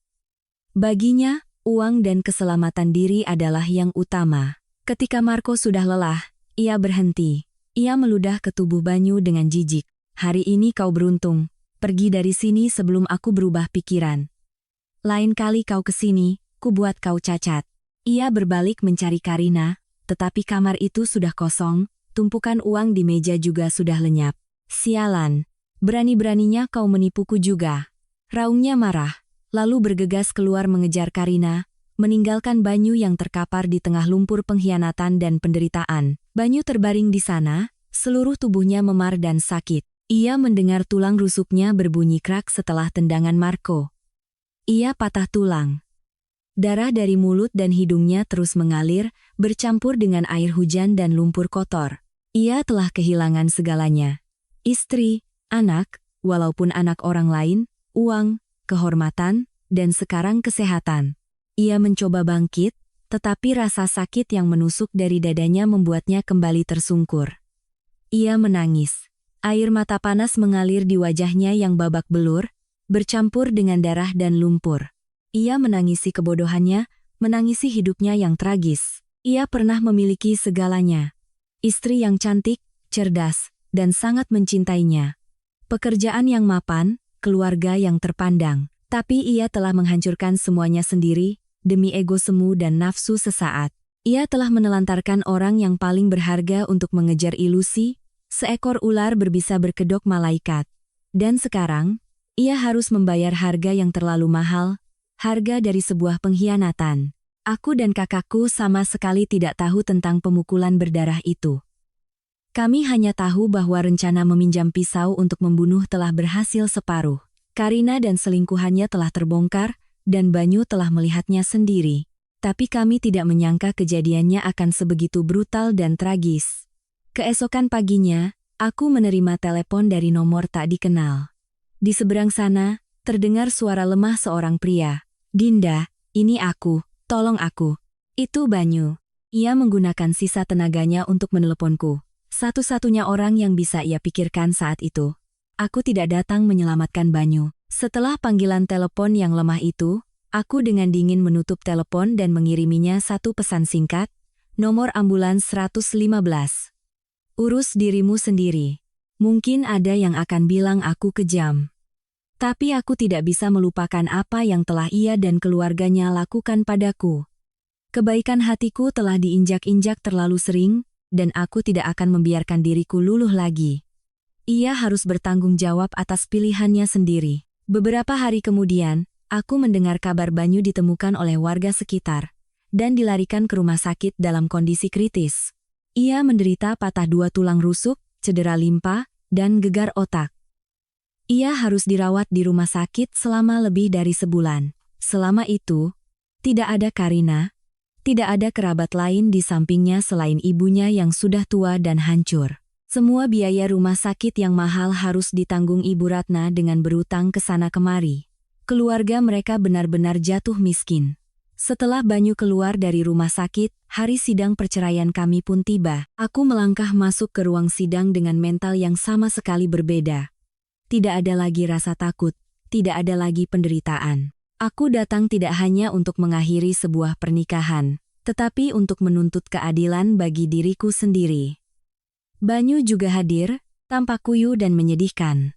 Posturnya yang dulu tegap kini kurus kering, punggungnya sedikit bungkuk karena efek pemukulan. Ia duduk di kursi tergugat, di sampingnya seorang pengacara pro bono. Ia tidak punya uang lagi untuk menyewa pengacara pribadi. Ibu Ratna duduk di barisan belakang, tampak 10 tahun lebih tua, matanya cekung dan kosong. Sidang berjalan cukup cepat, karena semuanya sudah sangat jelas. Dari pihakku, kakakku, pengacara Bayu Anggoro, memaparkan segalanya dengan runtut dan tegas. Ia menunjukkan semua bukti tentang kemandulan Banyu sebelum menikah, tentang pengorbanan dan penderitaanku selama 5 tahun. Dan yang terpenting, ia menunjukkan bukti tak terbantahkan bahwa Banyu telah diam-diam menarik hampir 3 miliar rupiah dari rekening tabungan bersama untuk membiayai selingkuhannya. Yang mulia Majelis Hakim, suara Mas Bayu menggema di seluruh ruangan. Tindakan Tuan Banyu Wirawan bukan hanya pelanggaran serius terhadap Undang-Undang Perkawinan mengenai kewajiban kesetiaan, tetapi juga menunjukkan adanya tindak penggelapan aset bersama selama masa Uang sebesar hampir 3 miliar rupiah ini adalah keringat dan air mata, hasil kerja keras klien saya, Dr. Adinda Hayati. Tuan Banyu menggunakan uang itu untuk membiayai seorang penipu, menyebabkan kerugian material dan moral yang sangat besar bagi klien saya. Kami memohon agar pengadilan mempertimbangkan dan memberikan putusan yang adil, mewajibkan Tuan Banyu untuk mengembalikan seluruh uang yang telah ia gelapkan. Banyu duduk mendengarkan dengan kepala tertunduk, tidak bisa menyangkal sepatah kata pun. Pengacaranya hanya bisa berargumen lemah bahwa kliennya juga korban penipuan Karina, tetapi alasan itu tidak bisa menghapus kesalahannya. Akhirnya, Majelis Hakim bermusyawarah. Ketika Hakim Ketua kembali, ia membacakan putusan akhir dengan suara tegas.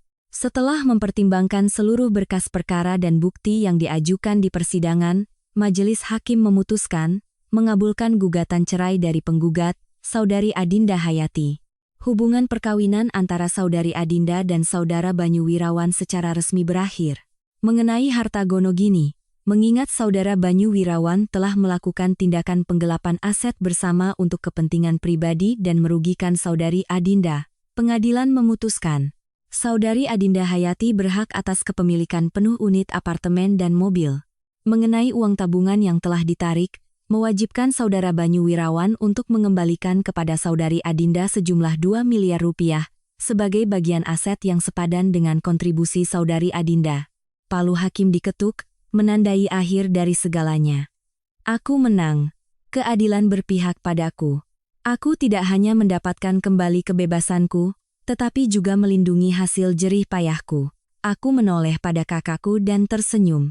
Ia mengangguk, matanya penuh kebanggaan. Saat aku melangkah keluar dari ruang sidang, aku merasa ringan seolah beban ribuan kilogram telah terangkat dari pundakku. Sinar matahari di luar terasa hangat dan cerah. Aku menarik napas dalam-dalam, merasakan aroma kebebasan. Di belakangku, aku mendengar suara tangis Banyu yang pecah. Ia tersungkur di meja, bahunya bergetar. Ia telah kehilangan segalanya. Istri, harta, dan sekarang harus menanggung utang yang sangat besar. Ibu Ratna berlari terhuyung-huyung ke arah putranya, memeluknya. Ibu dan anak itu menangis bersama dalam keputusasaan dan kehinaan. Aku tidak menoleh ke belakang. Aku melangkah pergi dengan angkuh dan mantap. Masa lalu telah kutinggalkan. Babak baru dalam hidupku menanti di depan. Babak di mana tidak ada lagi namanya.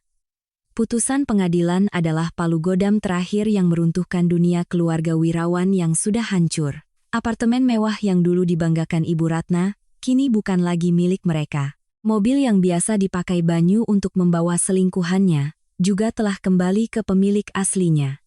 Mereka hanya memiliki rumah tua peninggalan kakek neneknya dan utang 2 miliar rupiah. Tapi tragedi belum berhenti. Kisah keluarga Wirawan, dengan segala liku-likunya, yang seperti sinetron menjadi buah bibir di seluruh kompleks perumahan. Cerita tentang anak manajer yang tampan ternyata mandul, cerita ibu mertua kejam yang dipermalukan menantunya di pengadilan, Cerita satu keluarga yang memelihara anak haram seorang preman. Setiap cerita ditambahi bumbu, menjadi bahan tertawaan. Ibu Ratna, yang seumur hidupnya hidup demi gengsi, kini tidak berani keluar rumah. Setiap kali harus keluar, ia harus menghadapi tatapan sinis dan bisik-bisik di belakangnya. Itu loh Bu Ratna, yang anaknya tidak bisa punya anak, kelihatannya saja kaya, ternyata merawat cucu orang lain. Benar-benar karma. Kata-kata itu, meskipun hanya bisikan, terasa setajam pisau, mengiris harga dirinya setiap hari. Ia tidak tahan dengan penghinaan ini. Rasa sakit hati, ditambah dengan syok dari pengadilan, membuat tubuhnya yang sudah tua benar-benar runtuh. Suatu pagi, ia ditemukan pingsan di depan gerbang rumah. Ia didiagnosis menderita stroke. Stroke itu merenggut separuh tubuhnya. Ia lumpuh, mulutnya miring, bicaranya pelo. Ia hanya bisa terbaring di tempat tidur, semua kebutuhannya bergantung pada orang lain. Ibu Ratna, wanita yang dulu bisa mengatur segalanya, yang menggunakan kata-katanya untuk menyiksa orang lain, kini bahkan tidak bisa berbicara dengan jelas. Benar-benar hukuman karma yang ironis. Banyu kini harus menanggung semuanya sendirian. Ia merawat ibunya yang lumpuh sambil menghadapi utang yang sangat besar. Pekerjaannya sebagai manajer sudah tidak mungkin ia dapatkan kembali. Ia mencoba melamar ke tempat lain, tetapi dengan bekas luka di wajah dan punggung yang tidak bisa tegak, tidak ada perusahaan yang mau menerimanya. Ia terpaksa menjual semua barang berharga yang tersisa di rumahnya hanya untuk membeli obat bagi ibunya dan menyambung hidup. Dari seorang manajer yang gagah, ia menjadi pengangguran yang hidup dalam kemiskinan. Rumah tuanya menjadi berantakan dan bau. Makanan sehari-hari hanyalah mie instan. Penderitaan fisik ditambah dengan siksaan mental membuatnya hancur dengan cepat. Ia sering duduk sendirian dalam gelap, menatap ibunya yang terbaring tak berdaya dan bertanya-tanya mengapa hidupnya menjadi seperti ini. Ia menyalahkan aku, menyalahkan Karina, menyalahkan takdir, tapi ia tidak pernah berani mengakui bahwa dirinya lah, kepengecutannya, keegoisannya, dan kesombongan keluarganya yang telah mendorong mereka ke jurang kehancuran. Mereka pernah meremehkanku karena aku tidak bisa punya anak, siap membuangku demi mesin pencetak anak. Mereka menilai seseorang hanya dari kemampuan reproduksi dan status sosial, dan sekarang mereka harus membayar harga untuk pemikiran sempit dan kejam itu. Cucu yang mereka dambakan hanyalah tipuan, putra yang mereka banggakan mandul, dan menantu yang mereka hina adalah satu-satunya yang bisa menyelamatkan mereka, tapi telah mereka usir. Itulah karma instan untuk kesombongan dan kejahatan mereka. Suatu sore hujan deras, ketika aku baru saja menyelesaikan operasi, seorang perawat menghampiriku dengan raut wajah canggung. "Dok, ada yang mau bertemu," katanya mantan suami dokter. Jantungku berhenti sejenak. "Banyu, setelah semua ini, untuk apa lagi ia mencariku?" Aku berniat menolak, tetapi kemudian aku berubah pikiran. Aku ingin melihat, setelah jatuh ke titik terendah, apakah ia sudah berubah. Aku berjalan ke gerbang rumah sakit. Di bawah guyuran hujan, Banyu berdiri meringkuk, tampak sangat menyedihkan. Ia mengenakan pakaian lusuh, wajahnya kuyu, dengan bekas luka yang semakin jelas. Ia tidak lagi terlihat seperti manajer yang dulu. Melihatku, ia berlari menghampiri, membiarkan hujan mengguyur tubuhnya. Ia tidak berani menatap mataku. "Dinda, aku..." Ia tergagap. Aku berdiri diam menunggunya. "Ibuku, beliau sakit parah," katanya dengan suara serak. "Dokter bilang beliau butuh obat khusus, tapi kami sudah tidak punya uang lagi. Aku sudah jual semuanya. Aku mohon padamu." Ia mengangkat wajahnya, matanya merah penuh permohonan. Lalu, ia melakukan sesuatu yang tak pernah kuduga. Ia berlutut di tengah genangan air hujan yang dingin. "Dinda, aku tahu aku tidak pantas memohon padamu. Aku dan ibu sudah sangat jahat padamu. Tapi aku mohon, anggap saja ini sisa hubungan kita. Selamatkan ibuku, dia sudah sekarat. Aku mohon. Aku akan jadi budakmu untuk membayar utang ini. Asalkan kau mau menyelamatkan ibuku." Ia menangis, air matanya bercampur dengan air hujan di wajahnya yang menderita. Aku menatap pria yang pernah menjadi suamiku itu berlutut memohon. Sejenak, aku merasa iba. Bagaimanapun, Ibu Ratna adalah seorang pasien, dan menolong orang adalah tugasku. Tapi kemudian, bayangan 5 tahun penderitaan, bayangan mangkuk-mangkuk jamu pahit, kata-kata cacian, bayangan ia membawa selingkuhan suamiku untuk menghinaku, kembali muncul. Aku ingat kata-katanya. Perempuan mandul, sepintar apapun hanya barang buangan. Rasa iba yang baru saja muncul langsung padam. Aku tidak bisa lupa, aku tidak bisa memaafkan. Berdirilah, kataku, suara sedingin es. Menyelamatkan pasien adalah urusan rumah sakit, bukan urusan pribadiku. Jika ibumu memang butuh obat, rumah sakit punya kebijakan bantuan untuk pasien tidak mampu. Kamu bisa mengajukan permohonan. Sedangkan antara aku dan kamu, kita tidak punya hubungan apa-apa lagi. Tapi prosedurnya lama sekali, ibuku tidak bisa menunggu. Banyu masih memohon. Itu masalahmu, potongku. Saat kau dan ibumu memperlakukanku dengan kejam, apa kau pernah memikirkan perasaanku? Saat kau mengambil uangku untuk diberikan pada selingkuhanmu, apa kau pernah berpikir suatu hari ibumu akan butuh uang itu untuk menyelamatkan nyawanya? Apa yang kau tanam, itulah yang kau tuai. Itu hukum karma. Tidak ada yang bisa mengubahnya. Setelah berkata demikian, aku berbalik pergi. Tidak memberinya kesempatan untuk bicara lagi. Aku mendengar ia memanggil namaku dengan lemah di belakang, diselingi isak tangis dan deru hujan. Aku tidak menoleh. Langkahku tegas dan mantap. Aku bukan seorang dewi. Aku hanya wanita biasa yang pernah mencintai, berkorban, dan terluka. Dan aku berhak memilih untuk tidak memaafkan mereka yang telah menginjak-injak hidupku. Sangat menyedihkan melihat seseorang harus berlutut meminta belas kasihan dari orang yang pernah mereka sakiti. Permohonan Banyu tidak datang dari penyesalan yang tulus, melainkan dari keegoisan di tengah keputusasaan. Ia memintaku menyelamatkan ibunya, tetapi tidak pernah sekalipun meminta maaf atas luka yang telah mereka torehkan. Ini menunjukkan bahwa bahkan di titik terendah pun, manusia bisa saja tidak menyadari kesalahannya, dan itulah tragedi terbesarnya. Sementara Banyu dan keluarganya tenggelam dalam tragedi yang mereka ciptakan, di sudut lain kota, para pelaku lain dalam drama penipuan ini juga tidak luput dari jerat hukum. Karina dan Marco, setelah berhasil kabur dengan uang hampir 3 miliar rupiah, berpikir mereka bisa hidup mewah, tapi mereka salah. Marco adalah seorang penjudi berat, utang yang ia miliki bukan hanya utang biasa, melainkan utang judi dari kasino gelap yang dikelola oleh geng mafia terkenal. Uang dari Banyu ia habiskan lagi di meja judi, berharap bisa menang lebih banyak. Tentu saja, ia semakin kalah. Uang 3 miliar itu lenyap dalam sekejap. Dikejar-kejar oleh penagih utang, mereka hidup seperti tikus. Kehidupan mewah yang diimpikan Karina berubah menjadi pelarian yang penuh ketakutan.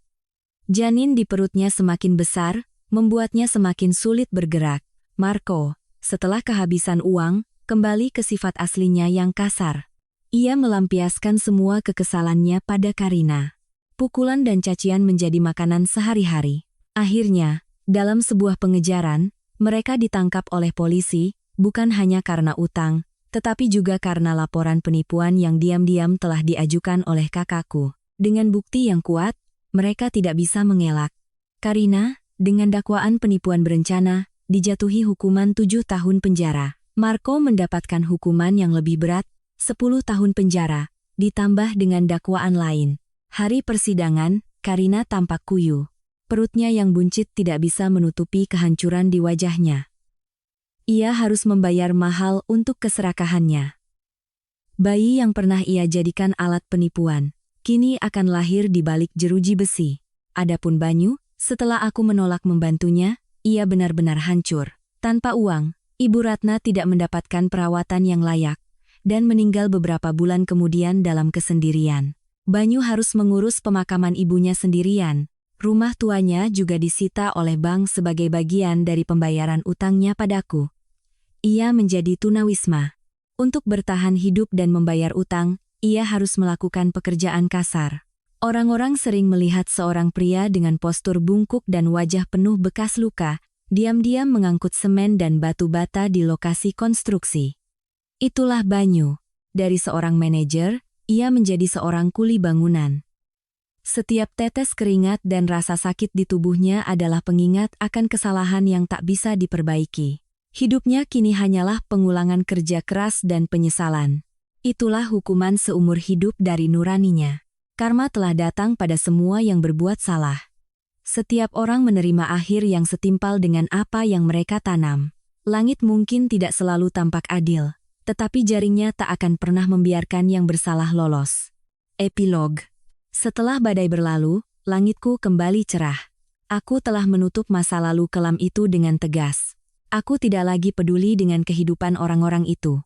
Mereka telah menuai karma mereka, dan itu adalah kisah mereka. Aku punya kisahku sendiri, kisah tentang kelahiran kembali dan kebahagiaan. Aku mengubah lukaku menjadi kekuatan. Aku bekerja dengan semangat yang belum pernah ada sebelumnya. Aku berhasil membawa departemenku menjadi salah satu yang terbaik di negeri ini, menyelamatkan banyak nyawa ibu dan menyambut kelahiran bayi-bayi mungil. Setiap tangisan bayi dan senyum seorang ibu adalah obat bagi jiwaku. 2 tahun kemudian, aku dipromosikan menjadi wakil direktur rumah sakit. Aku menjadi salah satu pemimpin wanita termuda dan paling berbakat di bidang medis. Aku tidak terburu-buru mencari cinta baru. Aku menghabiskan waktu untuk mencintai diriku sendiri. Aku berlibur, belajar hal baru, dan menghabiskan lebih banyak waktu dengan keluarga. Dan kemudian, kebahagiaan datang dengan sendirinya.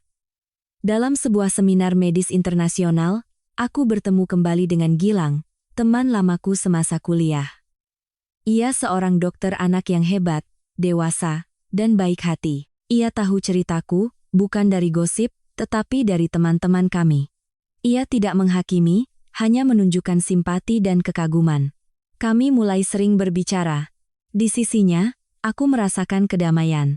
Ia menghargai diriku dan karierku. Cinta kami tumbuh secara alami. 1 tahun kemudian, ia melamarku di puncak gunung saat matahari terbenam. Pernikahan kami diadakan dengan hangat. Orang tua dan kakakku menangis haru. Mereka tahu, akhirnya aku menemukan pelabuhan yang damai. Kehidupan baruku dipenuhi tawa. Kami dikaruniai sepasang anak kembar, laki-laki dan perempuan, yang lucu dan menggemaskan. Melihat mereka tertidur di pelukanku, aku sadar bahwa kebahagiaan terkadang datang terlambat, tetapi tidak akan pernah absen. Aku, sang Phoenix dengan pisau bedah, pernah terbakar dalam api pengkhianatan dan kebohongan. Tetapi dari abu itu, aku terlahir kembali, lebih kuat dan lebih cemerlang. Kisahku adalah bukti bahwa sekelam apapun hidup mendorongmu, jangan pernah menyerah pada harapan dan kepercayaan diri. Bangkitlah, hadapi, dan lewati. Karena setelah hujan, langit akan cerah, dan setelah badai, fajar akan menyingsing lebih indah dari sebelumnya. Melepaskan bukan berarti lemah, melainkan pilihan bijak untuk membebaskan diri. Dan hukum karma, cepat atau lambat, akan selalu adil bagi semua orang.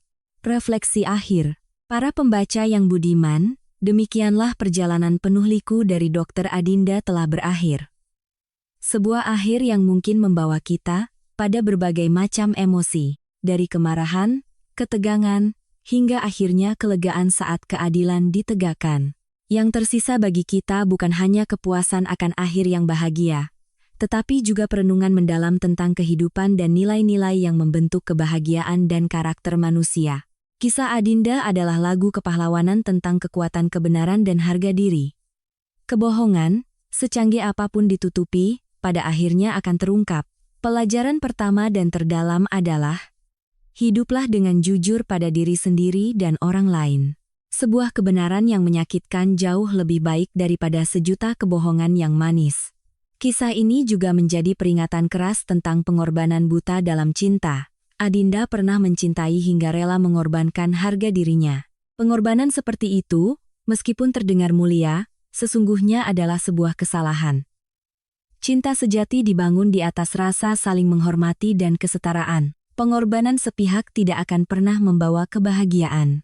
Cintailah orang lain, tetapi jangan pernah lupa untuk mencintai dan menghargai dirimu sendiri. Harga diri adalah aset paling berharga, yang tidak bisa dirampas oleh siapapun. Dan pesan terkuat yang disampaikan adalah kekuatan untuk bangkit setelah jatuh. Adinda pernah berada di titik terendah, tetapi ia tidak menyerah. Ia mengubah rasa sakit menjadi motivasi. Jangan pernah biarkan masa lalu yang kelam mendefinisikan siapa dirimu hari ini. Percayalah. Setelah setiap pintu tertutup, pintu lain yang lebih baik akan terbuka. Kisah ini adalah pengingat mendalam tentang hukum karma. Ibu Ratna yang kejam berakhir dalam kebisuan. Banyu yang hidup demi gengsi, kehilangan segalanya. Karina yang menggunakan tipu daya, berakhir di penjara. Mereka menuai apa yang mereka tanam. Setiap tindakan dan ucapan kita hari ini akan menentukan masa depan kita esok. Terakhir, kisah ini adalah penghormatan bagi nilai wanita modern. Adinda membuktikan bahwa kebahagiaan seorang wanita tidak bergantung pada seorang pria atau kemampuannya untuk memiliki anak. Kebahagiaan sejati datang dari kemandirian, dari kemampuan untuk berdiri di atas kaki sendiri, dan dari pengetahuan untuk mencintai dan menghargai nilai diri sendiri. Saat kau menjadi matahari, kau tidak perlu mengejar planet manapun, energi positif akan datang dan berputar di sekelilingmu dengan sendirinya.